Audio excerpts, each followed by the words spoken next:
Hello అండి, ఎలా ఉన్నారు? Welcome to Siri spicy foods.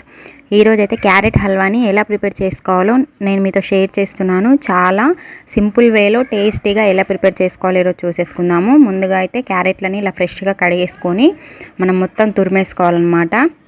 ఈ విధంగానైతే వచ్చేటట్టు మొత్తం తురిమేసుకొని పక్కనైతే పెట్టేసుకోండి. ఇప్పుడైతే స్టవ్ పైన ఒక ప్యాన్ అయితే పెట్టేసుకొని ఒక 2 నుండి 3 టేబుల్ స్పూన్ల నెయ్యిని వేసుకుంటున్నాను. ఇంక ఈ నెయ్యినంతా కరిగిపోయిన తర్వాత మనం డ్రై ఫ్రూట్స్ని వేసుకోవాలి.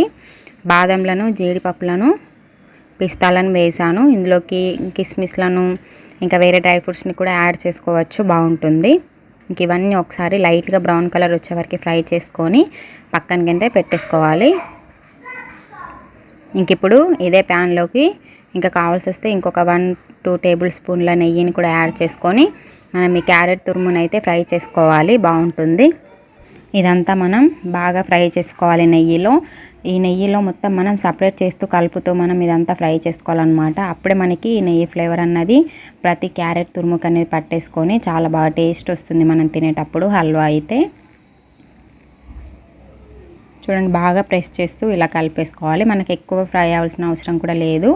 ఒక 3 మినిట్స్ పాటు మనం ఫ్రై చేసుకోవాలి ఇలా కలుపుతూ. ఇంకొక 3 మినిట్స్ తర్వాత షుగర్ అయితే వేసుకోవాలండి. మనం క్యారెట్ తురుము ఎంత తీసుకుంటామో దాంట్లో 1/2 కప్పు మనం షుగర్ అయితే తీసుకుంటున్నాము. 2 కప్పుల క్యారెట్ తురుము ఉంటే మనం 1 కప్పు షుగర్ అనమాట. అలా తీసేసుకొని ఇప్పుడైతే కలిపేసుకోవాలి ఒకసారి. మనం షుగర్ వేసిన తర్వాత లైట్గా మనకి వాటర్ ఫామ్ అయినట్టు అయిపోతుంది. సో అదంతా మనం ఇనికిపోయేలాగా లో ఫ్లేమ్లోనే మనం ఫ్రై చేసుకోవాలి. అప్పుడే మనకి షుగర్లో మొత్తం ఇదంతా రోస్ట్ అయిపోయి చాలా బాగా టేస్ట్ వస్తుంది అనమాట.